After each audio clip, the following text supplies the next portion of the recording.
E aí o que acontece? Vamos pensar. Essencial. Onde que fica aquilo que é essencial no nosso corpo? Aquilo que tem a ver com a essência do nosso corpo? No rim. E se é no rim, o rim rege qual região? Lombar. Então esse primeiro ideograma ele se refere à área lombar. Já o segundo ideograma, a parte de fora dele está mais associado à doença. E a parte de dentro associado a um rio. E aí quando você analisa isso, que doença aflige um rio? Simples, é aquela doença onde não permite que ele flua, que trave, que ele estagne. Então, essa seria uma doença onde não há fluxo, ou seja, não tem fluxo na lombar, uma estagnação na lombar. E se tem estagnação, tem dor. Dor lombar. Então é isso que significa. Vamos pro próximo. Bora.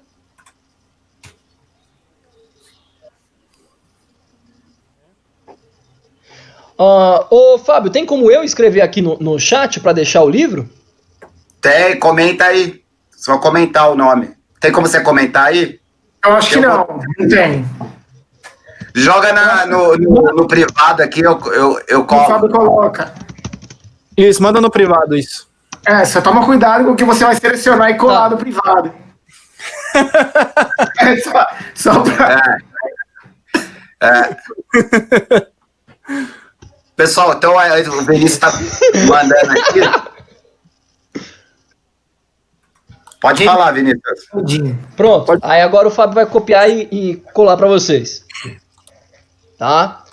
Uma tradução desse nome aí que o Fábio vai colar seria o clássico de suporte à vida através da acupuntura e moxa-bustão, tá? Bom, e aí o que acontece? Quando a gente tem uma categoria de doença, e aí mais tarde vem a medicina chinesa e a medicina ocidental, e tem várias doenças, o que a gente pode fazer? Comparar. A gente pode verificar se tem alguma relação. Então, por exemplo, hérnia de disco não tem dor lombar? Dependendo de onde está a hérnia? Tem. Desta forma, entra em Alton. Tá? Se você pegar algumas dessas, inclusive, a gente vai analisar em casos clínicos. Mas uma pessoa com pedra no rim também vai ter dor lombar. Então ela também entra nesse pacote chamado Yalton. Espondilite anquilosante, se a pessoa tem alguma artrose associada àquela região, também pode entrar, e por aí vai. Tá? Sim. Uma hiperlordose também pode fazer parte, ou seja, qualquer distúrbio, tá, da medicina ocidental, cuja tem um sintoma de dor lombar, entra como Yalton na medicina chinesa. E qual que é a maravilha nisso? A gente baseia o tratamento na categoria de doença e na síndrome. Agora isso a gente já sabe. E o restante dos pontos que vamos escolher está referente à síndrome. Perfeito? Então, perfeito. Pode seguir. Beleza, vamos lá. Pessoal, nessa altura que eu estou falando, tá bom? Tá dando para ouvir? Pessoal, tá ouvindo bem o Vinícius? Aí, dá um ok, galera. Eu tô ouvindo bem. Eu também tô ouvindo bem. Pra mim tá ótimo. Beleza. Também. Só nós consegue falar, né, seus burros? Vamos lá, vamos mudar aqui.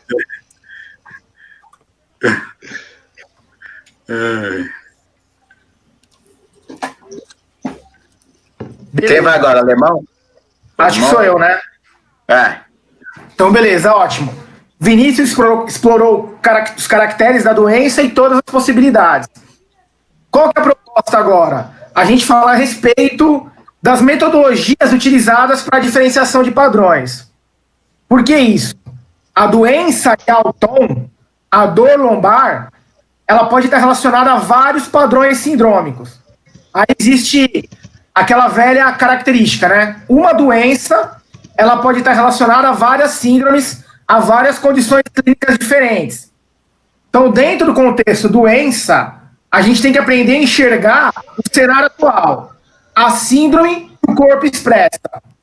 E dentro desse contexto de diferenciação de síndromes, quando a gente pensa em lombalgia, os diversos padrões relacionados, eles podem ser diferenciados a partir de N metodologias.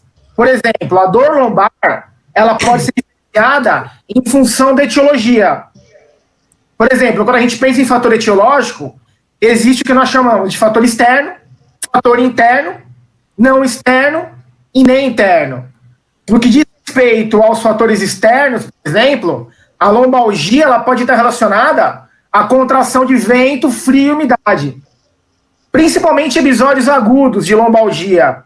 O capítulo 43 do Swan, que fala a respeito de síndrome B, ele explora muito isso, que a síndrome B, a obstrução de fluxo dos canais, ela pode estar relacionada à contração externa.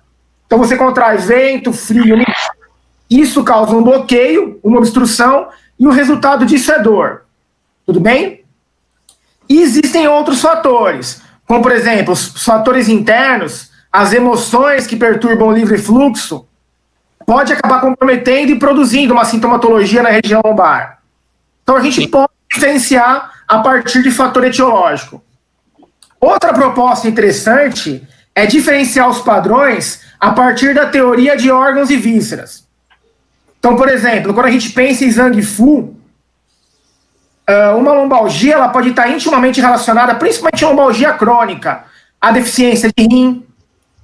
Algumas deficiências de fígado pode apresentar um reflexo na região lombar, principalmente quando você tem dor lombar associada a rigidez, muita contratura, dá para a gente pensar em fígado. Tudo bem? Então, os órgãos e vísceras, eles podem estar relacionados principalmente em condições crônicas. E a gente tem que aprender a enxergar isso, né? Avaliar a sintomatologia do paciente a partir dos 4 métodos e conseguir chegar a uma conclusão diagnóstica. Além de órgãos e vísceras, isso é essencial para a prática da acupuntura e moxa-bustão, a diferenciação de síndromes por canais e colaterais. Isso é importantíssimo, uma vez que a acupuntura e moxa são terapias externas, né? E é importante você conhecer trajeto de canal, sintomatologia de canal, né? Isso acaba acrescentando bastante. Por exemplo, o capítulo 41 do Swan, o nome do capítulo é Si e Ao Tom. Si é picada. E ao tom, o Vinícius já explorou muito bem, é dor lombar. Então o nome do capítulo é Picar para tratar a lombar. E o capítulo 41, ele te dá toda a sintomatologia pautada em teoria de canais. Por exemplo, se você tem envolvimento de canal Taiyan, você tem um padrão sintomatológico. Se é Shaoyan, é outro. Se é colateral afetado ao invés de canal principal, tem uma sintomatologia muito característica. Então ele traz elementos para que o profissional consiga diferenciar e chegar a uma conclusão do canal afetado, e ele te dá elementos para você tratar o indivíduo. O capítulo 41 explora muito técnica de sangria. Então isso é essencial para o acupunturista. Até o próprio capítulo 10 do Lin Shu, quando explora o canal do fígado, por exemplo, ele te dá um padrão de lombalgia que é muito interessante, muito característico. Então é essencial você conhecer o trajeto do canal, seja ele externo, interno, e através da sintomatologia, diferenciar para poder atacar o canal adequado, o canal que está envolvido nesse processo de dor. E além de canais e colaterais, existe uma metodologia de diferenciação que nós chamamos de 6 conformações ou 6 estágios, que é a metodologia proposta por um clássico que o Vinícius gosta muito, e eu também gosto, que é o Shan Han Zabilun. O Shan Han Lun, ele explora a diferenciação de síndromes a partir de 6 estágios da doença. Então, quando você conhece esses 6 níveis, você consegue estabelecer alguns padrões e tratar principalmente com medicina interna, né, com fitoterapia, dieto. Então, é importante você conhecer diferentes metodologias para você ampliar aí o seu espectro de tratamento, né? Utilizar diversos recursos, chegar a uma conclusão específica. Então, é isso. Na nossa aula de hoje, a gente vai explorar muito a parte de fator etiológico, órgãos e vísceras e canais e colaterais. 6 estágios, a gente não vai conseguir entrar com muita profundidade. Ok. Beleza? Beleza. Mudar aí. Muda aí. Isso. E vamos começar por etiologia. Quando a gente pensa em etiologia, né? Etios, causa, logia, o estudo da causa, né? Os fatores que causam doença. Isso é importante porque no contexto da medicina chinesa, a etiologia, os fatores que causam doenças, eles são muito bem construídos. E tudo isso fica nos textos clássicos. Por exemplo, o capítulo 23 do Suan, ele traz uma informação importante que ele aborda a causa de doença, a etiologia, a partir das 5 taxações. As 5 taxações causadas pelo esforço excessivo, 5 danos. Isso é muito interessante, porque ele traz muita informação legal. Por exemplo, o capítulo 23 define que a atenção prolongada é capaz de prejudicar o coração, sobrecarregar o coração. E, por consequência, ela tem impacto sobre o sangue. Então, o coração é um dos órgãos que governa o sangue. A tensão prolongada, excessiva, pode perturbar o coração, recrutar demais o Chen e ter um impacto direto no substrato essencial que ele controla. E por aí vai. A inatividade prolongada, então, permanecer parado muito tempo, vai acabar sobrecarregando o pulmão. Uma vez, se você permanece parado, você compromete o livre fluxo e o pulmão é responsável pela dispersão e difusão do qi. Então, permanecer parado, inativo, acaba sobrecarregando o pulmão, sua capacidade de dispersão e difusão e prejudicando o qi do corpo. O sentar prolongado, ele sobrecarrega o baço e tem um impacto no tecido relacionado, no caso, os músculos. Aí aqui tem um detalhe que está muito relacionado ao contexto que a gente está discutindo. O ficar em pé prolongado, então permanecer em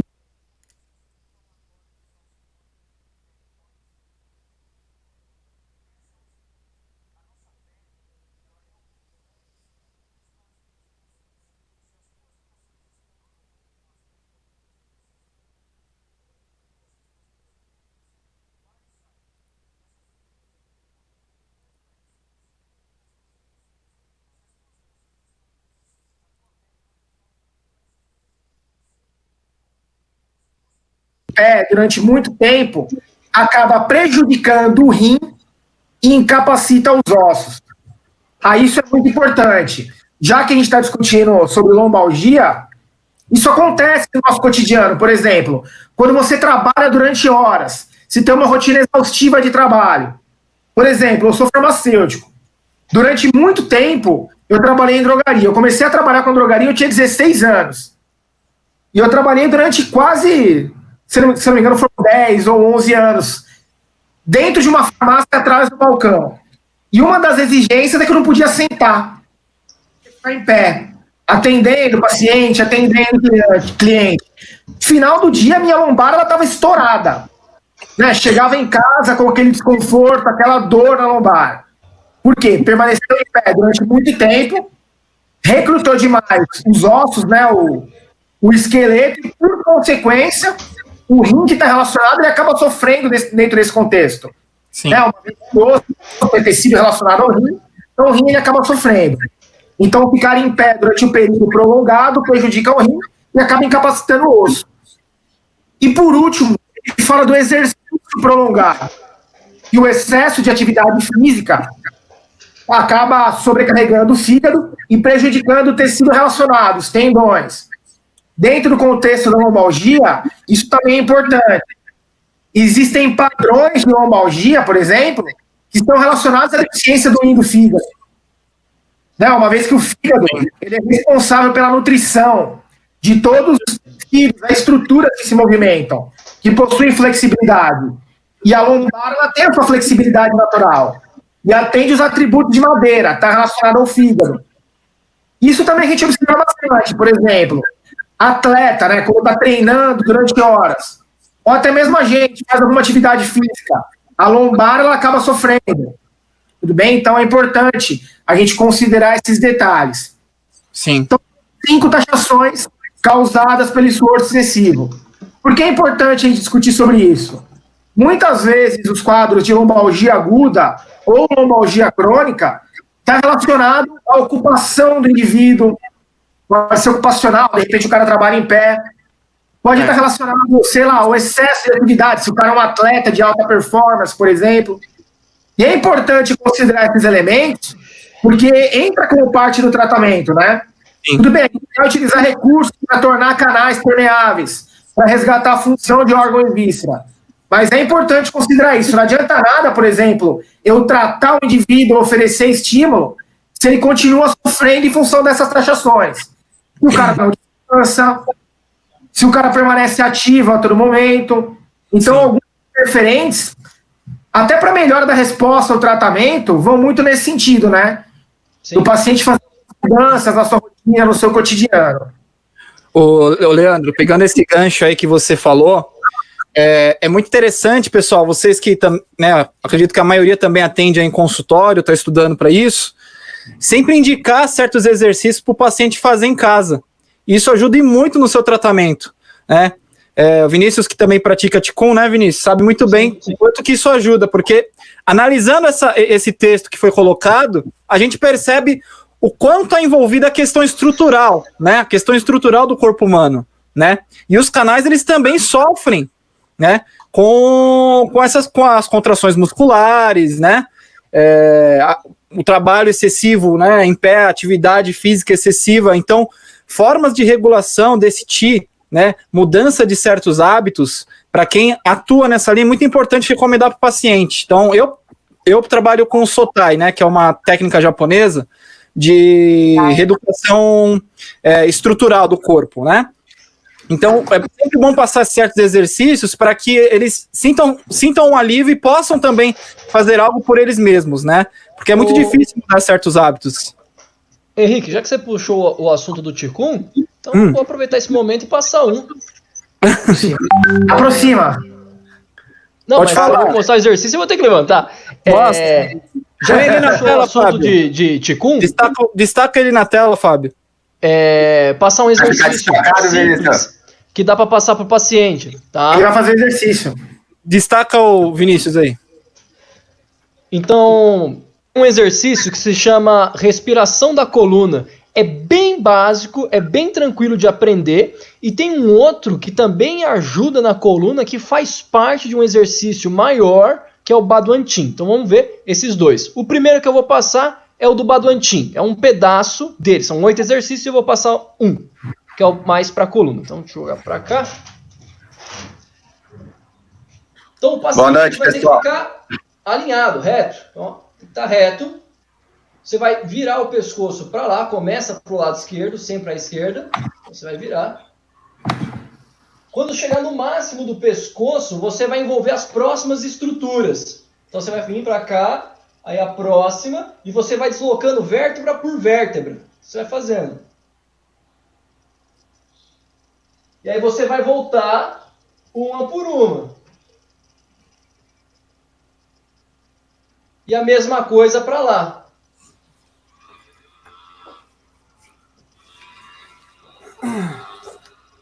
E volta. O outro exercício é a respiração da coluna. É um pouquinho mais complicado, mas também é tranquilo. Então você vai fechar os seus braços na frente, tá? Vai ficar assim, uma bolinha. Então, ó, de um lado vai ficar assim, ó. E aí você inspira. Quando você inspira, você vai abrir. E expira. Inspira. E expira. É bem simples. E o segredo está no quadril, né? Então, você vai ter que jogar para trás e para frente, né? Então, você vai dar essa bombadinha, né? Todo mundo já treinou isso aqui um dia na vida. Então, ó, vai ter que fazer assim ou para cá. Quando você vem para frente, você joga para frente. Tá de costas, joga para trás.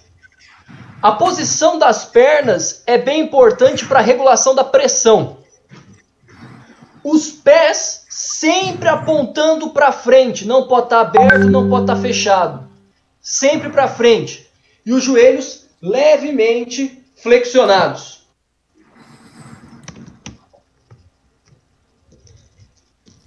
O quarto tá uma bagunça, mas não liga não. Pode diminuir você aqui? Aqui, ó. Ah, peraí. Vai lá. Deixa ele mostrar. E flexionado.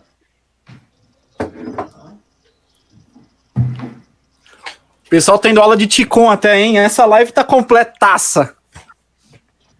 Se a gente avaliar essa posição dele, ele tá dando um ajuste na região lombar, ele tá recrutando musculatura paravertebral. Sim. Existe uma contração do abdômen, tudo isso acaba ajudando, né? Ó. E no Qigong do Batuandim, isso também ajuda nos órgãos e vísceras, por causa da respiração. Pessoal. Reduzir, Fábio. Tá, vou.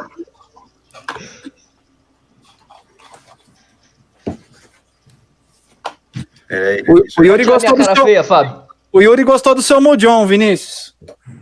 Opa. Esse aqui eu peguei na promoção, hein?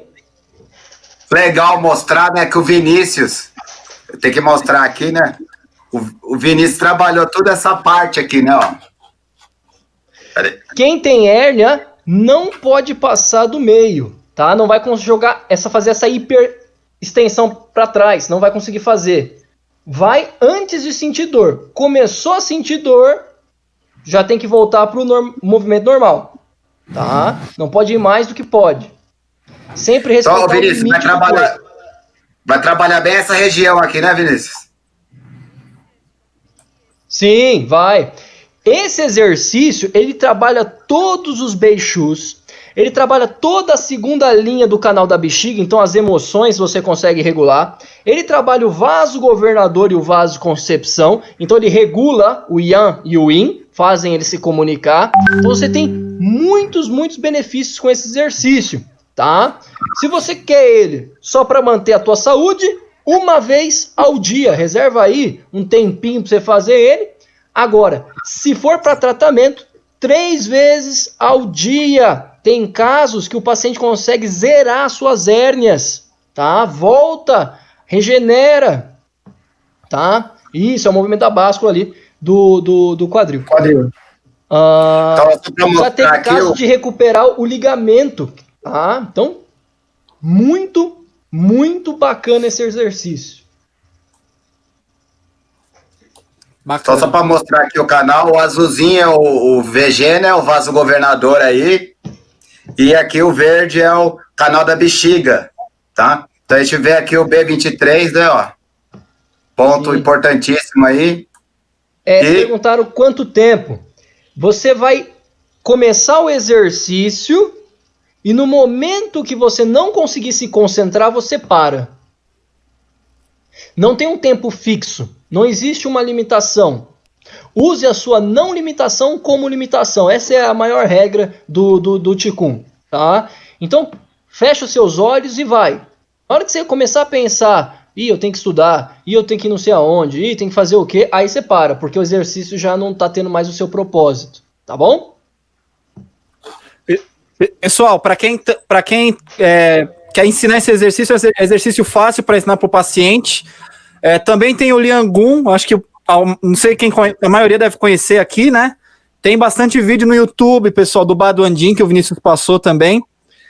Eu posso divulgar nas nossas páginas aí, eu vou colocar na minha, a gente coloca nas nossas aí, mostrando, né? O Liang Gun também eu passo bastante, o Liang Gun foi criado, né? Foi feito por um ortopedista que percebeu que ele tratava, né, o ortopedista chinês, esqueci o nome dele, ele tratava o paciente e percebia que estava demorando essa melhora, né? Por quê? Voltamos a esse texto aqui, porque os hábitos estavam prejudicados. Então, a partir do momento que você começa a se exercitar, você começa a mover melhor esse Qi, né?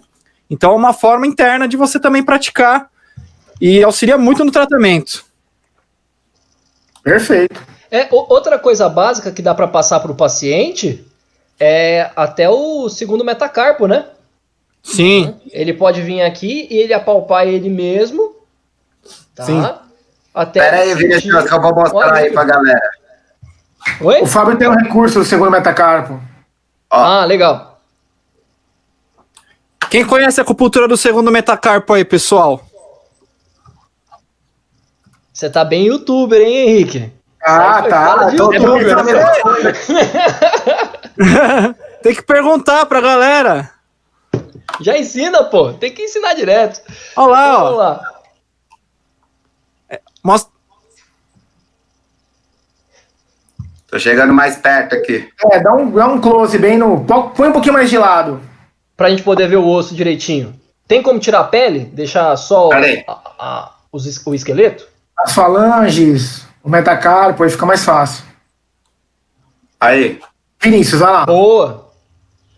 Então, olha lá. Olhando para o segundo metacarpo, você consegue reparar que o topo representa o quê? O topo.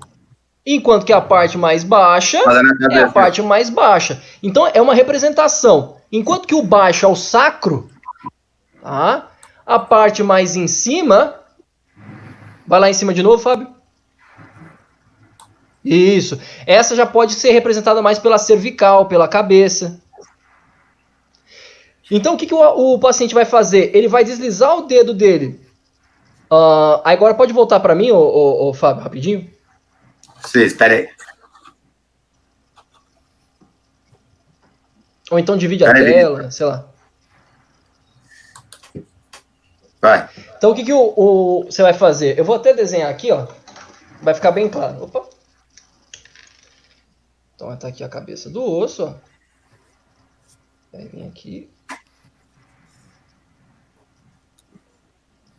Seria mais ou menos esse o desenho dele, da borda. Então, ó, vai pegar daqui e vai deslizar, ó. Pum, vai travar. Tá?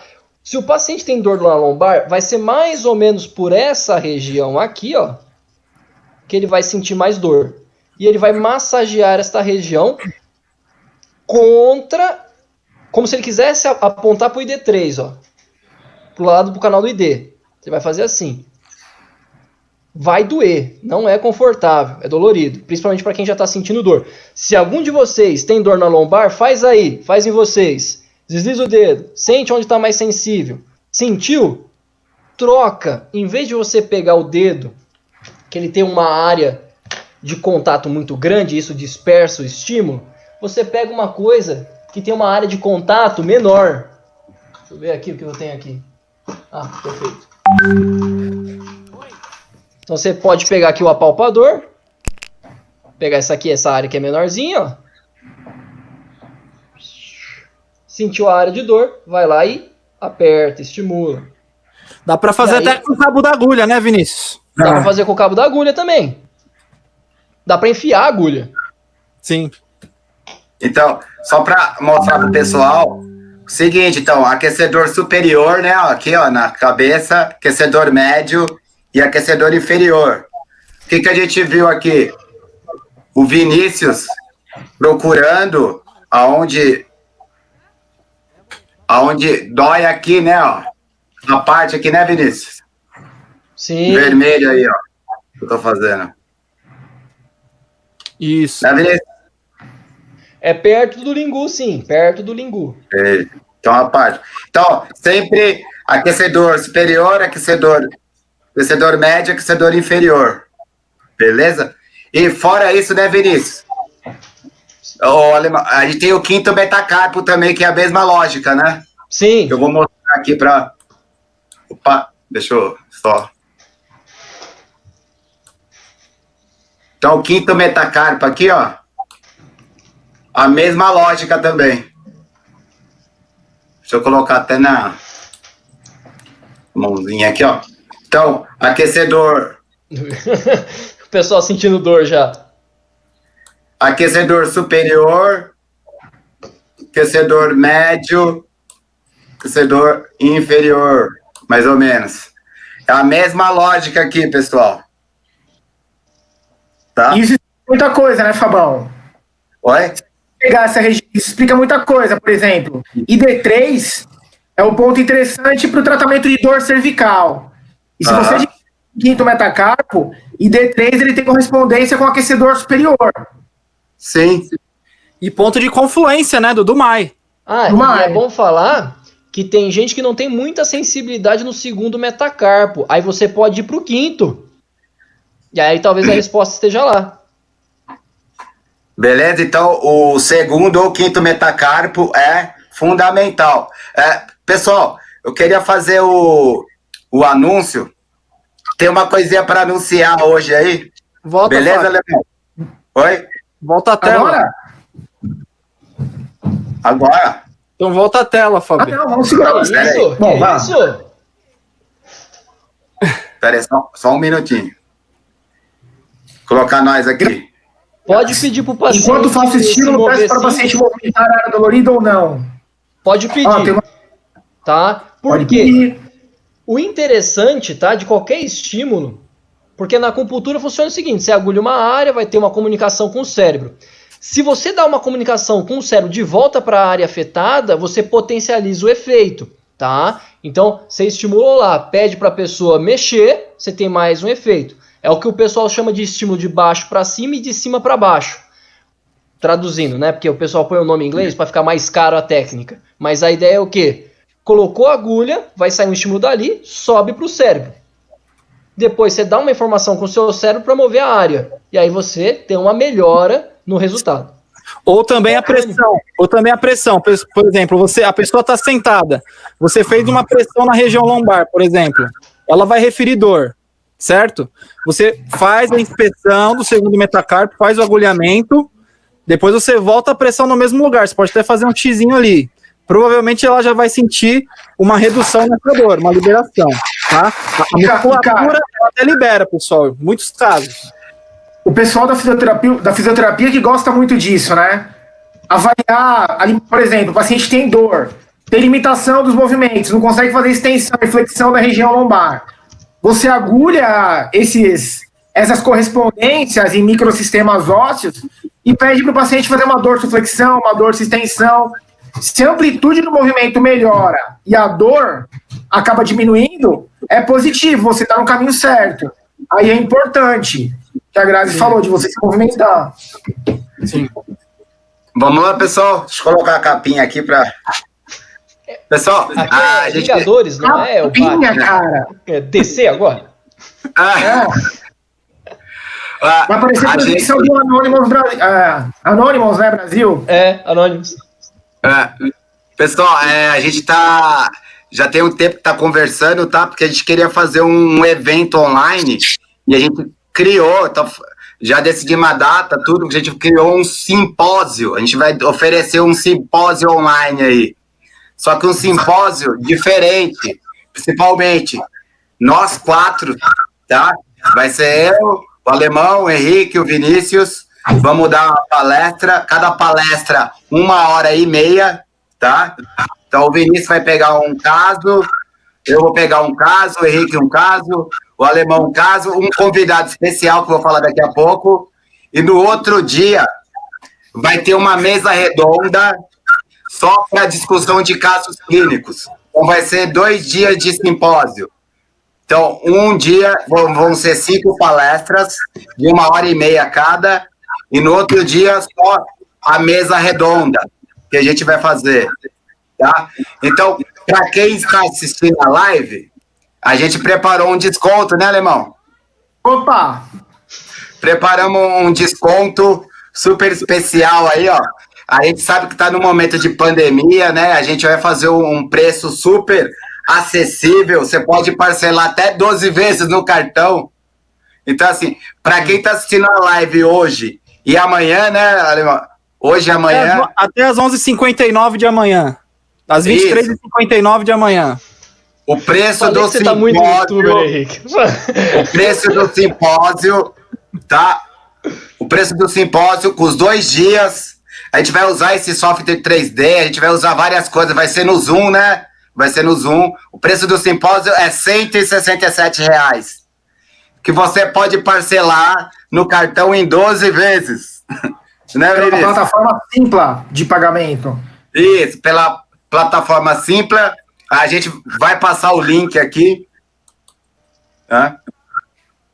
Aí o conteúdo programático e o convidado especial a gente pode revelar no final da live, né? Para segurar o pessoal aqui. Vou deixar passando aqui o negócio embaixo para o pessoal ver, ó. Vai ser 15 horas, o certificado vai sair com 15 horas. Sim. Certo. O certificado vai... É 16, 17, né, ô Fábio? 15 e 16. 15 e 16 de agosto. Vai ser o 15 e 16 de agosto. Tá, então assim, pode parcelar em 12 vezes, pode ir, vai emitir certificado, tá? A gente vai dar o certificado de 15 horas, tá?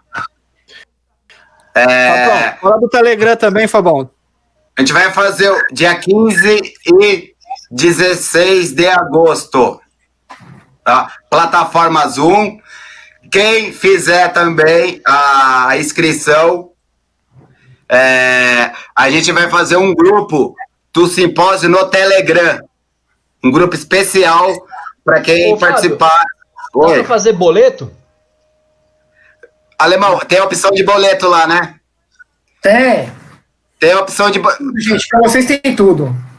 Ô, Leandro, já tem o link. Que isso? E ainda com esse sorriso maroto, até eu vou comprar a palestra, até eu. Ô, Leandro. Oi. Já tem o link? Tá, então, o link tá abrindo aqui, ó. Passa aí pra mim jogar aqui. Até o final da aula eu passo, pode ser? Até o final da live? A gente já divulga. A gente já divulga o link, tá? Ó, pessoal, a questão de como o evento, vocês precisam conversar com as faculdades ou com as escolas de vocês, tá? A gente vai dar o certificado que vai valer 15 horas. Aí... O tema central de medicina chinesa. Aí você vê se isso é o suficiente para atender os requisitos da escola. O valor vai ser 167 até amanhã. Até a meia-noite de amanhã. Depois a gente vai aumentar aí. A gente tá fazendo essa promoção aí pro pessoal que tá assistindo essa... Isso é ruim demais pra vender, Fábio. Fábio é ruim demais, cara. Eu tô perdendo tempo. Cadê um cara da Super Casas Bahia pra anunciar o negócio? Mas, pessoal, até o final da live a gente vai falar do convidado super especial que vai ajudar a gente também. Sim, que é uma pessoa fantástica, tanto como ser humano, quanto falando profissional. Conhecimento. Exatamente. Quais temas? Eu posso adiantar o meu. Eu vou adiantar o meu. Aí depois, ao longo da live, cada um vai falando. O meu chama o seguinte, o tema: todas as doenças vêm do coração. É uma abordagem sobre os distúrbios emocionais pela ótica da medicina chinesa, pautada nos clássicos e mostrando como que podemos enxergar o paciente a cada momento, como que entender as suas emoções ajuda, como que a gente pode reprogramar isso, como tratar os pontos de acupuntura e por aí vai, tá? Sim. Bom, o meu tema, pessoal, puxando esse gancho do Vinícius, eu vou falar... Coloca a Kelly pra vender. Realmente, se fosse a Kelly, seria bem melhor que o Fábio. Pode ter certeza. Pessoal, eu vou falar sobre o tema de ansiedade utilizando técnicas de acupuntura japonesa, pessoal. Vão ser 90 minutos aí de palestra, vamos tirar dúvidas, passar tratamentos, né? Aliás, todos aqui, né? É um dos diferenciais aí desse nosso simpósio, porque vocês vão ter todo o suporte aí nosso, né? Estamos dando esse start aí, a gente já conversou bastante, estamos discutindo há muito tempo, né, pessoal, sobre a possibilidade. A gente pensou, inclusive, em fazer presencial antes da pandemia, para você ver quanto tempo a gente já estava confabulando sobre isso, né? Inclusive, esse próprio encontro nosso aqui dos agulhadores era para ser um encontro presencial, né? Antes da pandemia, a gente já estava com um projeto na gaveta, e a galera começou a pedir bastante, começamos a maturar isso, e tá dando certo, e a gente conta com o apoio de vocês, para que possam prestigiar esse evento, né, e que a partir dele a gente possa colocar sempre a medicina chinesa, a medicina oriental, vamos dizer assim, de alto nível, para todo mundo, né, aqui no Brasil, né, o pessoal que quer acompanhar a gente, né, desenvolver um trabalho bem refinado aí, para quem quer de fato estudar, aplicar na sua prática clínica, ou mesmo também em sala de aula, para quem é professor, quer ensinar, né? Então a gente está fazendo com bastante carinho aí, para que todos aí saiam bem satisfeitos, tá? Vocês não vão se arrepender, tenho certeza disso. Qual que é o seu tema, Fábio? Fala aí pro pessoal. Então, eu vou falar sobre dor ocular, tá, pessoal? Vou falar sobre todos os tipos de dores oculares. Vou dar pontos aí de diferenciação de síndromes. Tudo para ficar... Para você saber quando você pegar um paciente que está com dor ocular, o que você fazer. A transmissão vai ser ao vivo pelo Zoom, tá? E a gente vai colocar o link aí daqui a pouco. Pessoal, vai disponibilizar, tá? Vai ser dia 15 e 16 de agosto. E daqui a pouco a gente fala mais sobre isso. Vamos voltar para o tema da live aqui. Estão perguntando do convidado. O convidado é um grande amigo, né? Eu considero incrível, assim. Eu realmente acho o cara... Eu admiro muito. É o Marcos Zial. Tá, Marcos Zial. Vai ser uma honra mesmo ter o cara aqui, gente. Pessoal, a gente vai... até amanhã tá o prazo, a gente vai ver conforme aí, a gente vai fazer outras lives, vai fazer outras coisas, mas tem o desconto aí especial pro pessoal que tá assistindo a live aí, né? Até amanhã. Passa uma vaga? Fábio, o pessoal tá perguntando sobre o valor, repetiu o valor. 167.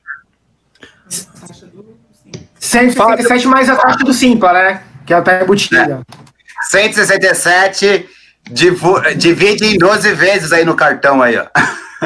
Ô, Fábio, estão perguntando aqui, Fábio, a Fernanda perguntou, vai falar de doenças oculares ou só dor ocular? Principalmente dores oculares, mas eu vou falar um pouco sobre doença também.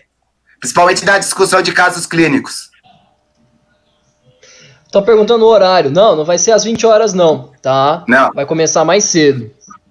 Então, pessoal, vai ser o horário de um simpósio mesmo.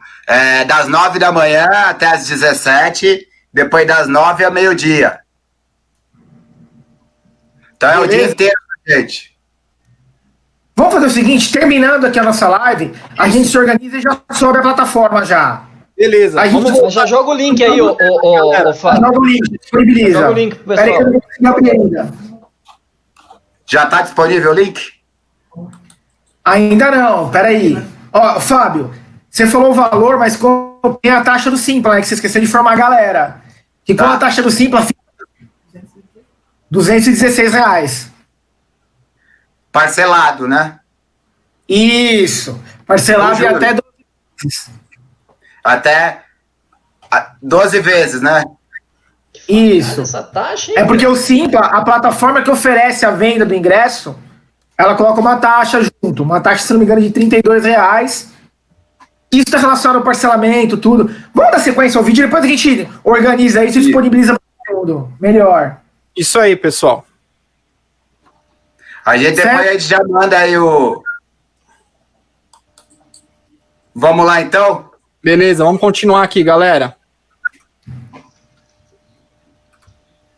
Voltando aí aos fatores etiológicos, né? Então, bora.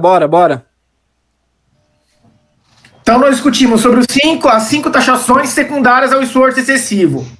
E dentre elas, 2 têm um significado clínico importante. Permanecer em pé durante muito tempo, que afeta o rim, prejudica os ossos, e o excesso de atividade física, que acaba recrutando demais os tecidos relacionados ao fígado, e pode ter um impacto, por exemplo, na flexibilidade da lombar, produzindo dor. Agora, além das taxações, existem outros fatores que é importante a gente abordar. Pode mudar, galera. É o próximo. Pode mudar? Peraí. Pode. Pronto. Então vamos lá. Dentro desse contexto de etiologia de fatores causadores de doença, um que merece bastante destaque é a exposição prolongada ao vento, frio e umidade. São fatores que acabam produzindo dor. Isso é muito explorado no capítulo 43 do SUAM. A dor, a síndrome BI, ela é secundária à contração de vento, frio e umidade. Se porventura você contrai isso na região lombar, você pode evoluir com processo de dor. Isso é muito curioso, porque o principal canal que influencia a lombar é o canal Tayan, é o grande Yan. E de todos os sistemas de canais, Taiyang é o mais superficial. Ele é o mais próximo ao meio externo. Então, dentro desse contexto, ele é o que mais sofre com a contração do vento. E se você contrai vento, frio e umidade em Taiyang, você pode evoluir com uma dor lombar, principalmente dor aguda. Além da contração externa, o excesso de atividade sexual é um fator importante. Sim. Né? Sabe que o excesso de atividade sexual... Você fala, Fábio, você agora. O pessoal que fica muito na fornicação aí, né? Que já nasceu com uma deficiência aí do rim ou uma deficiência vai ter dor, vai começar, pode apresentar dor lombar. Então junta atividade, vamos fazer o seguinte, junta a atividade de excesso sexual com a exposição aí de vento, frio e umidade, o que vai acontecer? Pode ter aí a questão da questão da dor lombar. Então, é uma junta aí. Então, a pessoa que tem o excesso de atividade sexual já vai ter uma deficiência do rim, tá? Então, a pessoa pode apresentar dor lombar, dor no joelho, zumbido no ouvido, então, tá perdendo a audição. Tudo isso vai levar aí a uma deficiência do rim aí, né? E juntando com os outros fatores, né? Juntando com outros fatores, vai piorar ainda mais a dor lombar da pessoa. Então, moderação na atividade sexual. Então, vai desde a idade da pessoa, né? Tem uns livros que falam até de tal idade 2 vezes por semana, tal idade mais, 1 vez por semana, 1 vez a cada 15 dias, 1 vez por mês. Então, assim, moderação, né? Moderação é o principal. Para a medicina chinesa, todo desperdício ele é prejudicial. A gente sabe que perde a essência a partir da ejaculação, a partir do orgasmo. Então, o excesso de atividade sexual é um fator causador de doença. E vai ter um impacto importante sobre a região lombar. Uma vez que quando você ejacula ou quando você atinge o orgasmo, você tem um consumo de DIN. Sim. E a maior parcela do DIN tem encolerado aonde? Nos nossos rins, que ressona com a região lombar. Então, isso é fato. A palavra fornicação pegou mesmo, hein? Pegou. Mas... Fabão, olha quem apareceu aqui, Fabão. Ramon Fonseca. Nossa. Grande Ramon. Cara, grande brother das antigas. Uma coisa que a gente pode mencionar é que os chineses, eles tendem a observar a natureza e tentar achar algo que se compare a nós, né? Do macro para o microcosmo. Então, o que aconteceu? Ele olhou para a praia, ele viu que tinha água, viu que aquela água evaporava, ia para o céu, a atmosfera é fria, então chove, aquela água retorna. E esse ciclo fica eternamente ali. Mas o que acontece se você abre um buraco na terra? Aquela água se escoa e não volta mais. Ou seja, quando a água vai ao céu, imortalidade. Quando a água vai à terra, morremos mais rápido. Quando joga isso para o corpo humano, enquanto que o rim aquece a água que o pulmão envia para ele e retorna, umidificando as paredes do pulmão, maravilha. Agora, quando a porta inferior lá do rim abre e deixa escoar, em forma de ejaculação, em forma de menstruação, em forma de aborto espontâneo, enfim, não importa, saiu por baixo, tá perdendo essência, tá? Sim. Vai acabar perdendo e vai pagar o prejuízo disso, né? Como diria o saudoso, essência é igual dinheiro no banco. Quanto mais, melhor. Então você tem que cuidar muito bem disso. Exatamente. E o legal, né, até puxar pro Henrique aí, o que a gente pega muito na prática clínica é uma pessoa que fica exposta ao vento frio e umidade, tem excesso de atividade sexual e ainda tem excesso de atividade física, né? Sim. O pessoal acaba exagerando e não sabe por que tem a dor lombar. Acontece muito isso em consultório, né, gente? A gente vai, a pessoa fala, eu tô com uma dor, mas eu não sei o que aconteceu, Por isso que é importante, pessoal, vocês que estão seguindo isso aqui com a gente, nos acompanhando, pegar esses fatores etiológicos e deixar bem memorizado, porque isso vai ajudar muito para você prescrever, né, o seu diagnóstico, né? Então, Temos lá exposição prolongada ao vento frio e umidade, perguntar onde é que a pessoa mora, se é muito úmido, se ela tem muita exposição, né, ao frio, né? Às vezes, se é uma pessoa que tem o cabelo muito comprido, fica com aquele cabelo molhado aqui na região da lombar, né? Ou toma banho e sai no vento frio, né? É muito importante perceber essas questões. Fábio? A gente que pega bastante isso na prática clínica, todos aqui, né? Sim. Vai acontecendo isso aí, né? Vai ficando com uma certa deficiência. Então, tem muita gente que eu já atendi, o cara foi fazer um esforço lá, atividade, até na academia, foi fazer um exercício, alguma coisa, travou a lombar e ficou. Então, ou pega alguma coisa muito pesada, excesso de peso, então aí já tem a exposição de um vento frio e umidade aí, as coisas vão juntando e piora, né?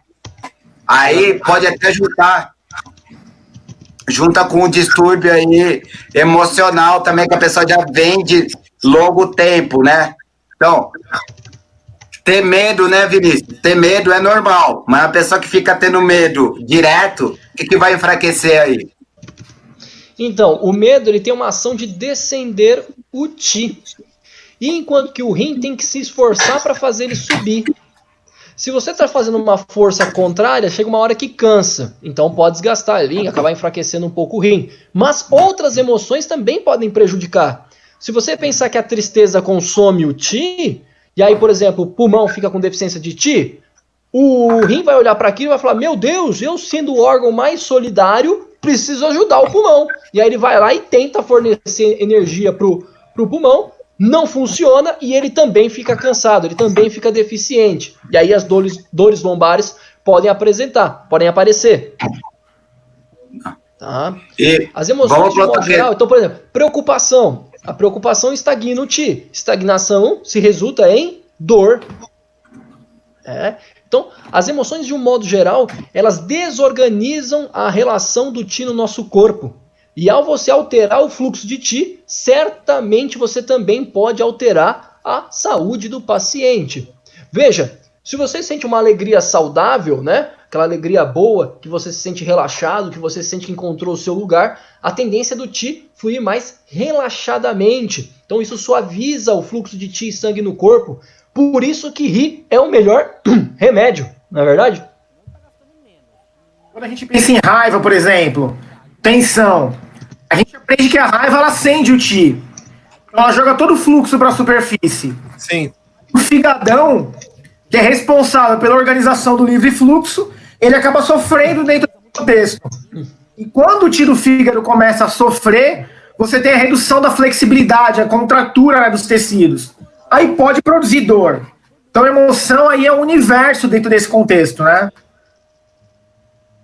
E outro fator que aparece aqui... Só um minuto. Estão perguntando se a falta de atividade sexual causa distúrbio também. Sim. Falta de atividade sexual também leva à estagnação do Qi do fígado. Tá? Então, não é nem de mais, nem de menos. No livro Health Cultivation in Chinese Medicine, que é um dos livros recomendados pela Federação Mundial de Acupuntura, eles dizem o seguinte: você vai lá e fornica.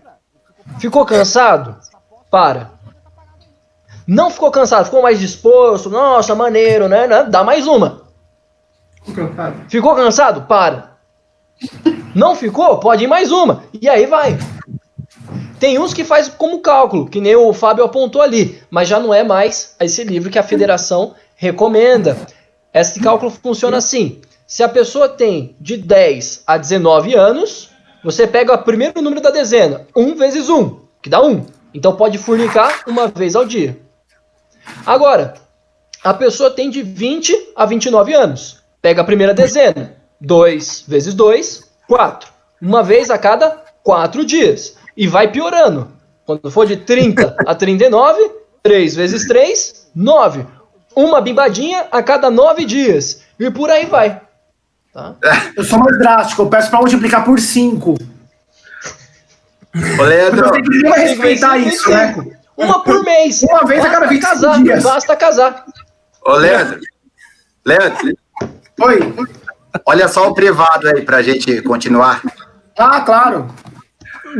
Aí tem a questão também, né, do irregularidade alimentar, né? Ô, Vinícius, uma pessoa que tem uma alimentação muito fria aí. O que vai acontecer se a pessoa tem uma alimentação muito fria, às vezes abusando de sabores amargos? Isso tende a prejudicar muito o baço, por exemplo. Antibióticos, de um modo geral, se expressam através de serem mais para frios e amargos. E isso vai lesando o baço. Se você toma por um período determinado pelo médico, perfeito. Agora, se você começa a estender uso recorrente, isso vai gerar efeitos colaterais no seu corpo. Por exemplo, danificar o baço. E se o baço enfraquece o seu yang, o rim, de novo, se vê obrigado ou a ajudar. E desta forma, ele enfraquece também, tá? E aí vira uma deficiência de yang do baço e deficiência de yang do rim, o que é extremamente comum nas pessoas. Além disso, vamos pensar agora em 5 movimentos. Quem controla a água? Quem controla a água é a terra. E se eu abusar no doce? O doce vai restringir a água. Então, existem várias questões alimentares que são fundamentais estarem reguladas para uma boa saúde do rim. Outra coisa, se você quer que algo estimule o seu rim, de um modo geral, ele geralmente de um modo geral, ele é bem mais pesado, mais denso. Tá? E aí o que ocorre? Se o seu baço não estiver bom, você não pode tomar um fito denso, pesado para fortalecer o teu rim. Primeiro você tem que trabalhar o baço, e aí você trabalha o rim. Enfim, você tem que preparar o corpo para ele poder ser regularizado. Um de cada vez. O grande segredo, que era o que Sun Simiao falava, era: não fica doente, porque aí atrapalha a cura. O negócio é você se manter saudável, né? E evitar determinados alimentos, determinados comportamentos que vão levar à doença. Então, se eu pudesse te dar um conselho, você que está tendo aí dor lombar, fraqueza de joelho, extremidades frias, perca da memória de curto prazo, enfim, mostrando que o yang do rim está enfraquecendo, primeiro, evite alimentos frios, alimentos crus, tá? Tente evitar esse tipo de coisa. Dê preferência a coisas mais quentes. Então, por exemplo, a casca da canela, ela tem um bom efeito para aquecer o rim. Tá? Então, você vai buscando coisas que ajudem a aquecer o seu corpo. O gengibre seco, ele aquece o interior e expele o frio. Então, você vai ajustando algumas coisas, vai incrementando algumas coisas e vai evitando o outro. Tá? Pode comer comida fria com pimenta ou gengibre, você está harmonizando, você está tentando equilibrar. Por exemplo, você já foi em rodízio japa? Você vai no rodízio japa, geralmente tem umas fatias de gengibre servido junto com a comida crua. Você pega o gengibre ali, que geralmente é fresco, e ajuda a aquecer o seu estômago, e você põe algo cru, algo frio para dentro. Sim. Você tentou balancear. Mas, por que eu vou ralar o meu joelho para provar que o metiolate funciona? É melhor não ralar o joelho. Tá? Ou seja, se eu posso evitar esses alimentos frios, se eu posso evitar esses alimentos crus por conta da minha condição, é melhor evitar do que querer balancear ali na alimentação. Depois que você tiver regularizado internamente, tudo bonitinho, aí sim, de vez em quando, não faz mal nenhum. E, inclusive, isso que o Vinícius falou, pessoal, é muito importante você indicar para o paciente, né? Eu costumo fazer muito isso nos meus atendimentos. Né? Então, o paciente, a gente não, como a gente discutiu anteriormente, os hábitos, né? Às vezes você faz um tratamento com acupuntura, usou mocho, o cara sai e vai tomar um chopp gelado, né? Estraga tudo, né? Então você já indica, fala, ó, pelo menos assim, sabe? Eu falo assim, pelo menos nesse período, evita tomar muito gelado, evita certas coisas, né? Para que ocasione essa melhora, para que ajude, né? E, né? Isso é importante. A gente dá esse cuidado para o paciente para que ele também possa mudar certos hábitos.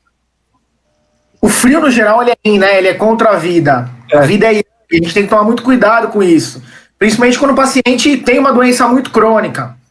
Tem que tentar preservar, né? Aproximar o máximo do yin e do yang. Perfeito. Então exploramos a parte de... Sobre intestino preso, tá? Pessoa que tem constipação, se eu não me engano eu vi essa pergunta. Isso. Isso. Tem, tá aqui. Francisca. Primeiro, precisa saber qual que é a síndrome. Vamos supor, se os seus intestinos estão muito secos, tá? Vamos supor que eles estão com calor. Você vai precisar de alguma coisa que seja mais fria e mais úmida. E olha só, quer ver o inimigo do mundo aí? O leite, frio e úmido. Para quem tem constipação, secura nos intestinos e não tem nenhum tipo de problema no baço, não faria mal, ao contrário, te ajudaria, porque refrescaria o intestino e umedeceria. Tá? Perfeito. Não existe inimigo na medicina chinesa e não existe amigo na medicina chinesa. Existe aquele que é mais adequado em determinado momento. Por exemplo, vamos falar de pontos de acupuntura. TA6. Pô, TA6 é bom para constipação. Depende. É por calor? Se for, é. Se não for, já não é o mais adequado. Tem outros que são melhores. Sim. Porque às vezes a pessoa tem constipação por frio. Tá? Por deficiência. Sim. Exato. Então imagina uma pessoa que tem frio. Aí ela fica 4, 5 dias sem ir no banheiro. Mas quando vai, é tudo pastoso, tudo líquido. Então você percebe que ali não tem calor. Porque se tivesse, secaria aquilo. Né? Então tem que verificar a síndrome. E tem o último quesito aí, que é a parte de traumas, né? Isso aí também a gente pega muito no consultório, né? Para quem trabalha em consultório ambulatório, né? E é importante frisar isso quando o paciente chega para você atender, né? Então, fazer certos movimentos que ocasionam dor, para depois você fazer uma avaliação de como teve essa melhora de dor após o tratamento, né? Se ele sofreu algum trauma, mesmo algum trauma anterior, né? Muitas vezes se a gente pegar aspectos emocionais, teve traumas, por exemplo, de infância, né? Que às vezes, quando você vai elaborar uma forma de tratamento com base em constituição, ou também pensando na questão dos rins, né? Passou por uma dificuldade, um medo, um trauma muito sério, né? Então, tudo isso você tem que levar em consideração. E traumas físicos também, né? Claro. O paciente tem uma limitação de movimento. Fui pegar alguma coisa, fui pegar um negócio no chão, levantei e travei, né? Então, a partir daí, você também pode diagnosticar. Só mais uma questão aqui, ó. Perguntaram se canela e gengibre podem aumentar a pressão. Geralmente, pressão alta tem relação com calor. E aí o gengibre depende, você está falando do fresco ou você está falando do seco? Porque eles têm propriedades diferentes. E a canela, é a casca ou é o ramo da canela? Porque são propriedades diferentes também. Mas de um modo geral, se você já tem um padrão de calor, por que colocaria mais calor para dentro? Não faz tanto sentido. Não tem lógica. Mas você tem padrões também de pressão alta que são por deficiências de Qi de sangue. Só que esses, canela e gengibre, são picantes. Eles movem, e quando eles movem, eles gastam. Então também não seriam adequados para isso, tá? Então tudo depende, tem que ver se aquilo encaixa naquele momento, se aquilo é interessante naquele determinado momento, se bate com a síndrome do paciente, se não bate. Por isso que fitoterapia é uma coisa que você vê que médico não vai para cima, fitoterapia chinesa. Ô, Vinícius. Pautada no sistema de diferenciação simples. Diga. A Jane fez uma pergunta aqui. Leite deixa o corpo úmido? Tende a gerar mais umidade, uma sensação mais de peso, tá? Porque ele tende a ser mais para frio, mais para úmido. Então, a tendência ali, não sei se já fizeram esse experimento, pega um pouco de leite, joga na pia e abre a torneira. Percebe o quanto que vai demorar para escoar aquilo ali da sua pia? Sim. É a mesma coisa dentro de você. Vai começar a grudar, fazer ligamento, umidade. Por isso que você vê aí a pessoa falando, parei de tomar leite por conta da asma. Então veja, o pulmão tem uma relação muito forte com o baço, através do canal Taim. Se você usa muito leite, você acaba danificando o baço. E por tabela, acaba gerando algum problema, vai levando problemas para o pulmão. E, claro, se eu vou desfavorecendo o baço, isso desfavorece ainda mais o rim. E o rim tem muita relação com asma crônica na medicina chinesa. Exatamente. Lembra, a vida não é pautada no frio, ela não vem do frio, ela vem do calor. Tá? Então toda vez que você coloca muito frio para o corpo, é uma tendência de diminuindo a vida do paciente. Tá? E eu estou falando no sentido metafórico, tá? Não estou falando que no sentido literal. Bom, vamos avançar aqui. Vai diminuir o movimento. Perfeito. Muito bom. Essa parte é legal, hein? Agora, vai lá, Fábio, manda ver. Essa parte é legal aqui do livro, né, alemão? American Dragon, né? O Joe Penner. Isso. Pessoal, olha o tanto de síndromes que uma dor lombar pode ter. A doença Yalton, né, pode ter aí, ó. Olha só o tanto aí, ó. Para quem pensa que é só vento frio ou deficiência do rim, tá?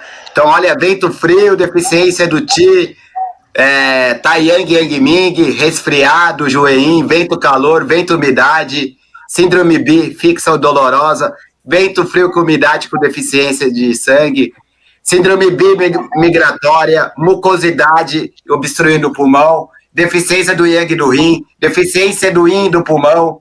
Então, assim, deficiência do Ti do baço e do rim, deficiência do Yang do baço e do rim, deficiência do Yin do rim do coração, estagnação do Ti do fígado, deficiência do Yin do fígado e do rim também. Então, são várias aí, fora as outras que a gente não colocou, né, Leandro? Se a gente avaliar a lombalgia, em termos de padrões, só nessa descrição aqui, nesse contexto, a gente tem mais de 20 síndromes relacionadas. Por isso é importante o diagnóstico baseado nos 4 métodos para conseguir identificar o padrão e conseguir estabelecer o princípio de tratamento adequado. Então, a doença Yalton, o cenário pode estar relacionado a N padrões. E o bom profissional da medicina chinesa, ele vai avaliar os sinais e sintomas para chegar a uma conclusão terapêutica adequada e oferecer o tratamento correto. Senão a gente não consegue produzir o efeito adequado, o efeito correto. Não atinge o sucesso do tratamento. É claro, na nossa live de hoje, a gente vai discutir os padrões mais comuns. Mas que fique claro, existem vários. E para cada um desses, existe uma proposta específica. Tanto com acupuntura, dietoterapia, fitoterapia, é importante você conduzir o diagnóstico correto. Isso, certo? O que a gente vai fazer hoje é pegar as síndromes que a gente pega mais no atendimento clínico, né, que aparece mais pra gente, que tem síndromes aí que são mais difíceis para aparecer, né? Então a gente vai pegar as mais comuns aí e vamos explorar em cima disso, tá? Sim. Então é legal saber que tem tudo isso de síndrome para você ter um geral, pelo menos, né? Para você não ficar com o pensamento fechado. Não é, Vinícius? Sim. É isso aí, cara. Então, basicamente, Yalton, que é dor lombar, ela se apresenta com começo, meio e fim. Ela tem uma história para contar. E a cada momento dessa história, ela vai mudando a sua face. E cada face dela é justamente uma síndrome. E eu tenho que acertar exatamente a síndrome, porque a doença é fácil, é dor lombar, não tem segredo, para poder complementar. Então, por exemplo, vou colocar o B40. Beleza, B40 tratar a doença. Mas e a síndrome? Perfeito. Tá? Então, se não acontece aquilo que... eu ponho o ponto de crânio-puntura e melhora na hora. Beleza. Realmente, melhora na hora. Mas tem que tratar a síndrome, senão volta. Exatamente. Na acupuntura japonesa, a gente chama de tratamento raiz, né? Então, se a pessoa ela tem, por exemplo, uma estase de sangue, que a gente vai comentar daqui a pouco, e você coloca só um ponto ali que alivia a lombar, pode aliviar, mas se você não trata essa estase, ela vai voltar. Aí você vai ficar se perguntando, poxa, mas será que a minha combinação não foi boa, ou o ponto que eu coloquei foi errado, ou o meu estímulo foi errado? Não, você ainda não enxergou o todo, né? Ou você não direcionou esse tratamento a ponto de simplificá-lo para tratar essa dor lombar. Você acabou distribuindo muitas coisas, foram muitas informações, e o tratamento não foi tão efetivo. Importante frisar isso. Perfeito. Então é interessante tratar sempre a raiz e a manifestação. O pessoal comentou aqui, cadê? A Cristina, errou a síndrome, errou o tratamento. Perfeito. E mais do que isso, errou a síndrome, piorou o paciente. Porque às vezes fazer a síndrome oposta, né, às vezes um erro ali de confabulação dos sintomas, direciona errado. Então, por exemplo, já aconteceu de vir paciente para mim falar assim, olha, eu tomei tal fito E aí, quando eu vi qual que era o fito, ele tendia a aquecer o rim, quando na verdade a pessoa tinha uma deficiência de yin do rim. E aí o que aconteceu? Secou a menstruação, deu dor de cabeça e um monte de efeito colateral que aconteceu com 2 cápsulas, se eu não me engano. Acho que foram 2 cápsulas que ela tomou por conta de um pequeno erro de diferenciação de síndrome. Pequeno não, né? Grande, porque foi no oposto. Mas sim, percebe o perigo? Percebe o problema? Então, saber diferenciar a síndrome é a base da medicina chinesa e o que configura essa racionalidade médica própria que temos aqui. Ok. Perfeito. Bom, acho que essa parte é com você, né, Fábio? Isso, então... A respeito de diferenciação de padrões de órgãos e vísceras, como a gente discutiu no começo. Eu posso diferenciar dor lombar por teoria de canais, por 6 estágios, por órgãos e vísceras. Fábio vai mandar agora a diferenciação por Zhang Fu. Então, assim, pessoal, como o Leandro falou, não é toda dor lombar que eu vou pensar que é rim, né? Tipo, chegou com dor lombar lá, eu já coloco na cabeça, é rim. Não é assim, então a gente tem que diferenciar aí os fatores, a questão do canal, perguntar quanto tempo está com essa dor, se tem sinais e sintomas, como sinal de rim mesmo. Que está falando no capítulo 17 de Suen. O rim é o palácio da lombar, né? Então, mas assim, se a pessoa não tiver sinais e sintomas de deficiência de rim, tá? Não vai ser o rim que está afetado. Então, para a pessoa estar com o rim afetado, ela vai ter que apresentar alguns sinais e sintomas, né? Concordam comigo, pessoal? Então, sinais e sintomas.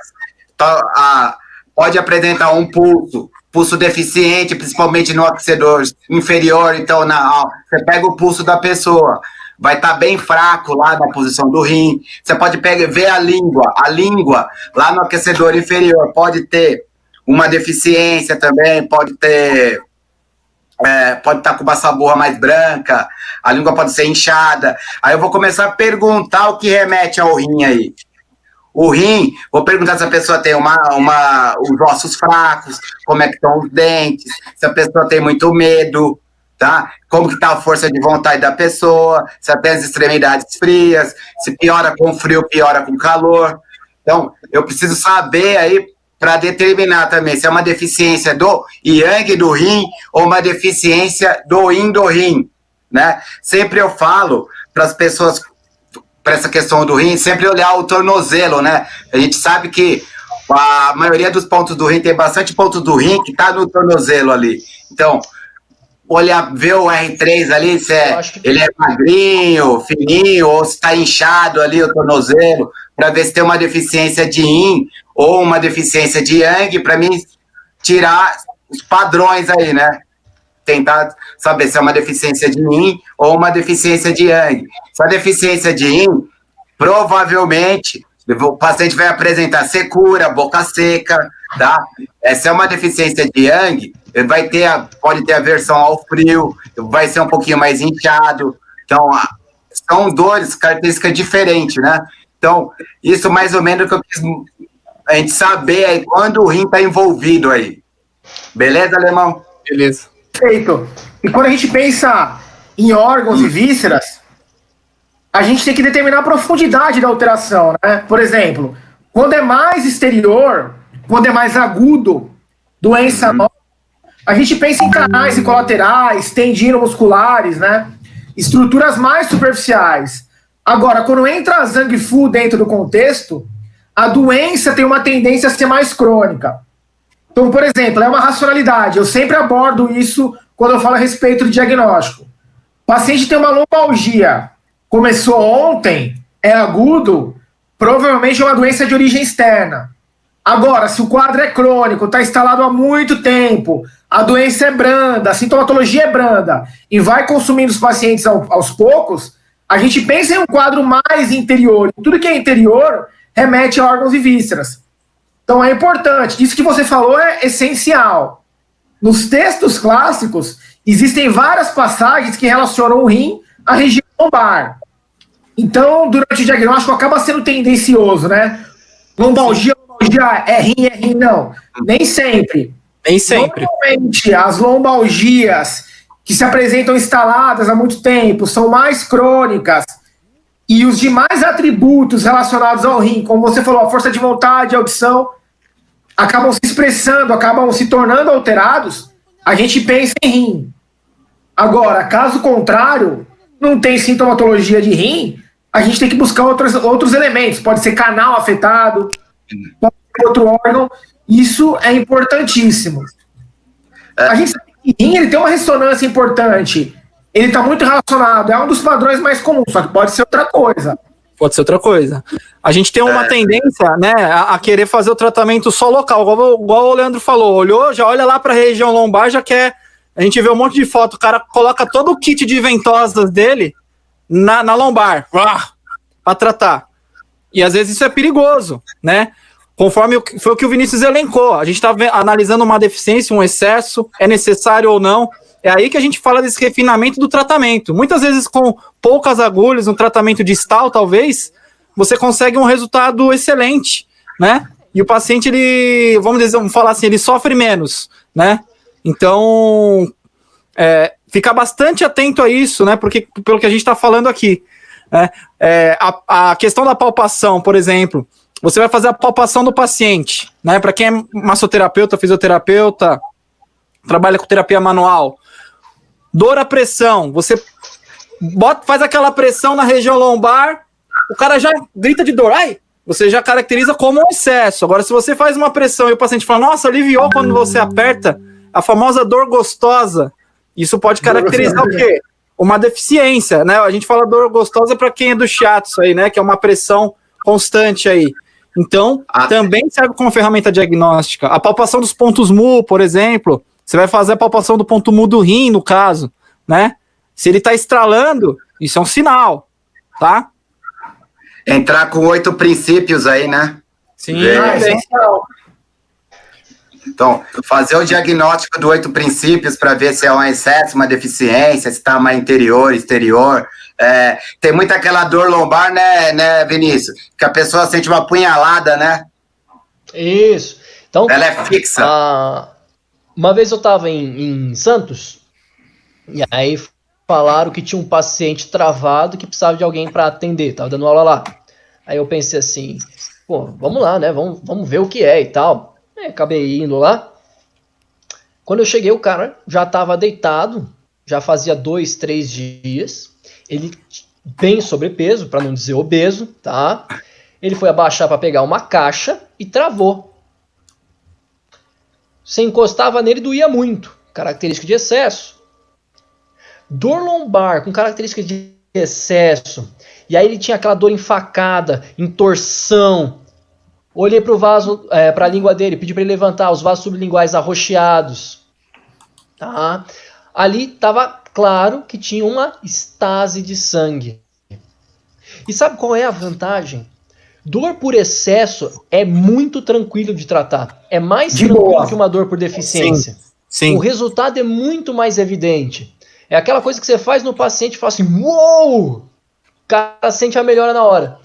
E aí, fui lá, coloquei VG26 e ID3 primeiro, que já é o classicamente mais indicado para tratar dor lombar por estase de sangue, essa mais forte, essa mais doída, por vários motivos, tá? Depois, quando a gente for falar de tratamento, a gente entra nessa parte. Então, tô mostrando o VG26 outro dia já me ligou e falou o seguinte, cara, consegui tomar banho, cara. Consegui levantar, consegui fazer as coisas. Então, você percebe que usei outros pontos também, claro, mas foram 5, 6 pontos ali no máximo, tá? Então, poucos pontos, mas pontos adequados. Isso está no Linchu 9. Poucos, mas importantes pontos pro tratamento, tá?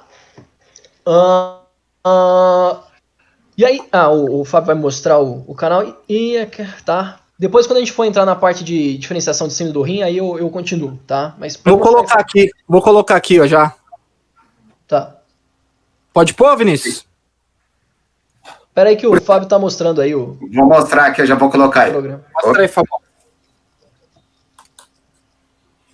O que o Fábio discutiu é importante. Uma deficiência de rim, ela pode representar várias coisas, né? O que o Vinícius vai abordar agora. O paciente tem uma deficiência de rim, mas tudo bem. É deficiência do yin, do yang, do ti, do rim. Então, para ser assertivo, a gente tem que entender qual que é a substância fundamental afetada, qual o aspecto que está comprometido, certo? Não é mesmo, Vinícius? É isso mesmo. É isso mesmo. Tá funcionando? Tá funcionando. Você caiu de leve. Caiu aí.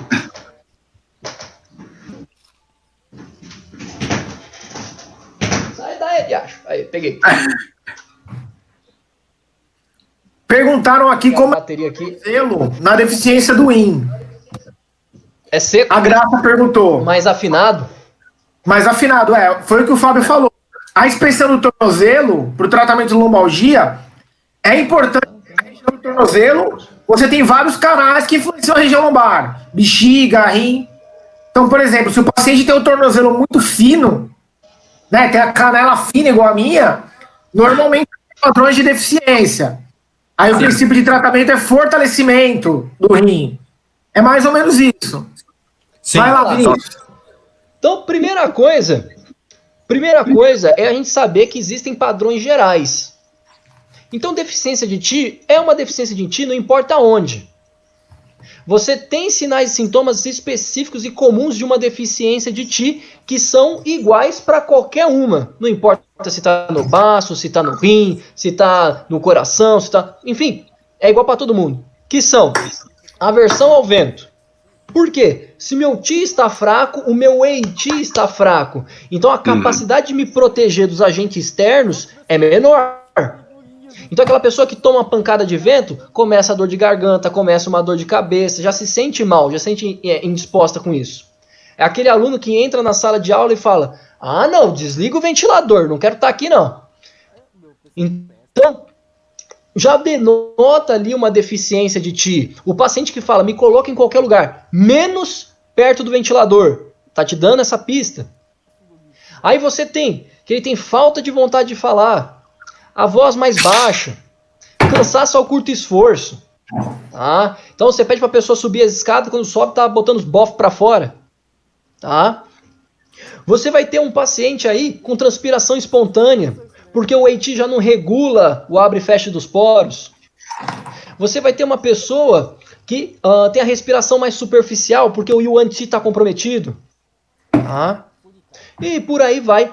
E agora, quando a gente fala que é específico do rim, eu tenho que lembrar qual que é a natureza do rim.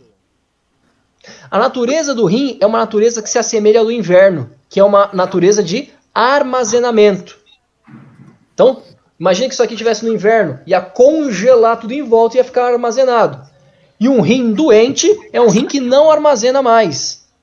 Tá? Incontinência urinária, incontinência fecal, perca de memória, ejaculação precoce, tá? Aborto espontâneo, tudo sintoma que não segura.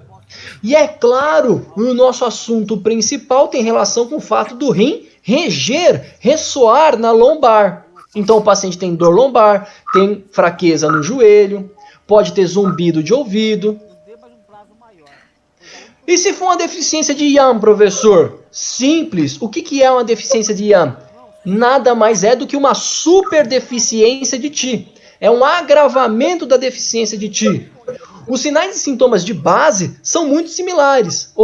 São diferentes. Já os específicos são similares. Então, o paciente com deficiência de Yang tem extremidades frias. Ele piora com a exposição ao frio. Tá? Ele se sente mais cansado logo quando acorda. Como o Yang está baixo, ele é apático. Tá?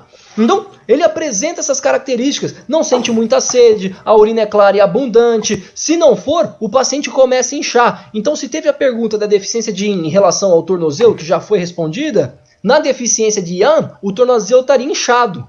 Estaria aquela bolinha ali no tornozelo. Sim. Tá? Porque sobra líquido nesses momentos. Perfeito? Agora, a deficiência de Yin já é diferente. A base já muda.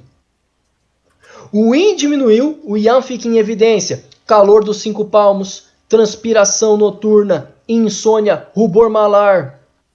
tá? Não importa onde, podia ser deficiência de yin do fígado, ia ter essa mesma sintomatologia. Mas como é no rim, o específico aparece. Dor lombar porque a lombar não está sendo nutrida, tá? Zumbido de ouvido porque não está sendo nutrido. Perca de memória, porque sem o yin do rim não se forma a medula. E como que você vai dar uma qualidade para o mar da medula? Então a memória também enfraquece. Sim. Inclusive, né, aí uma curiosidade para deficiência do yang do rim, né? O artigo chamado Rim, Visões do Passado, diz que pessoas que têm deficiência do yang do rim, deficiência de qi do rim, ou seja, mais das funções, têm dificuldade de guardar segredo. Por quê? Porque perdeu a capacidade de armazenar. Então não existem pessoas fofoqueiras. Existem pessoas com deficiência de rim, né? Hoje eu não falei nenhum, cara. Por quê? Quem é, né? Essa eu não sabia. Mas enfim, e agora falando de pulso e língua? E falar de pulso e língua? Um paciente com deficiência de qi, ele tem uma língua pálida e úmida, assim como um paciente com deficiência de yang também vai ter sua língua pálida e úmida. Mas sim, qual é a diferença? O paciente com deficiência de yang, ele apresenta extremidades frias. Ele já tem esse agravamento, essa base um pouco mais forte. Além disso, como o rim regula o metabolismo da água, sim, pode ter marcas de dente, porque a língua é como uma esponja e ela pode aumentar o seu tamanho e adquirir marcas de dente. Marca de dente não é exclusividade da deficiência de baço. Tá? Sim. Agora, pensando na deficiência de yin, como seria a língua? Vermelha, sem saburra. Tá? Por que vermelha? Deficiência de yin, sobra mais yang. O yang é calor, joga as coisas para cima, mais movimento, pega o sangue, joga para cima. O sangue tendo a cor vermelha, a língua adquire essa coloração. Yin é estrutura, a saburra é uma estrutura. Logo ela some. Tá? A doença de Alzheimer estar relacionada com a deficiência de yin do rim é uma das síndromes possíveis. Por quê? Se o yin do rim é fraco, e ele vai ficar fraco ao longo da vida, não gera um substrato nutricional para a medula, e isso enfraquece o mar da medula. Mas o coração também está envolvido e o fígado também pode estar envolvido. Tá? O mecanismo de doença acaba fechando sobre esses três. E o baço em relação à alimentação que prejudica o rim. E aí cai para a deficiência de yang. Mas, enfim. E o pulso? Simples. Deficiência, não importa. As três são deficiência. O pulso vai ser fraco nas três. Não importa. Vai ser fraco. Vai ter alguma característica de deficiência nos três. Para deficiência de yin, como não preenche o vaso, tende a ser mais fino. Sim. Agora, quando a gente pega uma deficiência de yang, como tem frio, o pulso é mais lento. Deficiência de yin, como tem calor, o pulso já é mais rápido. Então, essa é a base para entender aí um pouco da diferença entre eles, tá? Sim. Bom, vou mudar. Tem que acertar, né? É importante diferenciar os padrões, porque o princípio de tratamento por uma lombalgia, por deficiência de yin do rim, é diferente do princípio de tratamento por uma deficiência de yang. Exatamente. Se tem deficiência de yang, tonificar o yang, gera aquecimento. Se tem deficiência de yin, tonificar o yin. A gente tem que acertar. É importante para atingir o sucesso. O Yuri está perguntando em alteração de trocânter femoral. Cara, quando a gente fala de lombar, primeira coisa, quando o Vinícius lembrou os ideogramas lá no começo, o ideograma que nós entendemos como lombar dá a ideia de uma estrutura que ela é construída, digamos assim, da cicatriz umbilical até a pelve. Então, o trocânter, ele pode estar intimamente relacionado, né? Sim. Faz parte dentro desse contexto. Agora, uma alteração em função de trocânter pode estar relacionado, por exemplo, ao canal Shaoyan, ao canal da vesícula. Sim. E a categoria de doença já sofre uma alteração. Porque geralmente esse distúrbio também leva a dor para a perna. Acaba sofrendo lá também. E aí já se torna Yao Tuiton, que é a dor lombar que passa para a perna. Então aí já muda a categoria de doença. Muda. Tá? Então, e aí entra, por exemplo, essa categoria hiato e tom, ela entra com síndrome de piriforme, também faz parte dela, porque também irradia para a perna. O pessoal com ciático, né? Lombociatalgia. Lombociatalgia. Também vai entrar nesses casos, porque irradia. No momento que você tem pode começar ali da lombar e que vai passar para a perna, você muda a categoria da doença. Mostra a região trocantérica aí, Fábio. É o que a gente vem discutindo lá atrás. O profissional completo, ele vai construir o diagnóstico dele. Quando ele vai estabelecer o padrão sindrômico, ele busca vários elementos. Por exemplo, o paciente que tem deficiência de rim, ele tem dor lombar. Só que se essa dor acompanha uma irradiação para membro inferior, eu já tenho que pensar em outros elementos. Já tenho que pensar em canais. Por exemplo, o paciente que tem deficiência de rim, ele vai tomar dor lombar. Só que em função da deficiência, ele pode contrair um fator externo nos canais. Se ele contrai vento, frio no canal Taiyang, ele pode ter uma dor que irradia para membro inferior. Então é importante você juntar todos esses elementos para conseguir um tratamento adequado. Vai lá, Fábio. Tô mostrando o canal da bexiga aqui, ó. Você vê que irradia, né? E pode pegar o canal da vesícula também, né, Alemão? É o seguinte, o VB30, né, o Rontial, ele é o ponto de encontro do canal da vesícula com o da bexiga. Sim. Então, parte dali pode se espalhar para os dois lados. Por isso que você precisa saber se está mais para posterior, se está mais lateralizado, e aí você decide o tratamento. Perguntaram o seguinte, se tem deficiência de rim, você colocar calor tende a piorar? Se você injetar calor num paciente com deficiência de rim, a tendência é piorar, porque você está desbalanceando ainda mais o yin e o yang. Você não precisa de calor naquele momento, você precisa de outra coisa. Você precisa nutrir